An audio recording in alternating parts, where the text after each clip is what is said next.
الحمد لله نحمده ونستعينه ونستغفره ونعوذ بالله من شرور أنفسنا ومن سيئات أعمالنا من يهده الله فلا مضل له ومن يضلل فلا هادي له وأشهد أن لا إله إلا الله وحده لا شريك له وأشهد أن محمدا عبده ورسوله اللهم صل على محمد وعلى آل محمد كما صليت على إبراهيم وعلى آل إبراهيم في العالمين إنك حميد مجيد اللهم بارك على محمد وعلى آل محمد كما باركت على إبراهيم وعلى آل إبراهيم في العالمين إنك حميد مجيد أما بعد فإن خير الحديث كتاب الله وخير الهدى هدى محمد صلى الله عليه وآله وسلم وشر الأمور محدثاتها وكل محدثة بدعة وكل بدعة ضلالة وكل ضلالة في النار رب أعوذ بك من همزات الشياطين من همزه ونفخه ونفسه يا أيها الذين آمنوا اتقوا الله حق تقاته ولا تموتن إلا وأنتم مسلمون يا أيها الناس اتقوا ربكم الذي خلقكم من نفس واحدة وخلق منها زوجها وبث منهما رجالا كثيرا ونساء واتقوا الله الذي تساءلون به والأرحام إن الله كان عليكم رقيبا يا أيها الذين آمنوا اتقوا الله وقولوا قولا سديدا يصلح لكم أعمالكم ويغفر لكم ذنوبكم ومن يطع الله ورسوله فقد فاز فوزا عظيما رب اشرح لي صدري ويسر لي أمري واحلل عقدة من لساني يفقهوا قولي وإذ تأذن ربك ليبعثن عليهم إلى يوم القيامة من يسومهم سوء العذاب إن ربك لسريع العقاب وإنه لغفور رحيم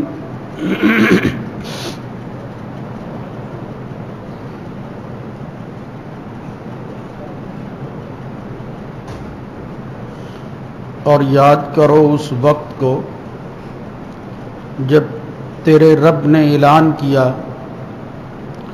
کہ وہ ان پر قیامت کے دن تک ایسے لوگوں کو یا ایسے شخص کو مسلط کر دے گا جو ان کو برے عذاب میں مبتلا کر دیں گے بلا شبہ تیرا رب سزا دینے لگے تو بہت جلدی کرنے والا اور بلا شبہ وہی بخشنے والا بھی ہے رحم کرنے والا بھی.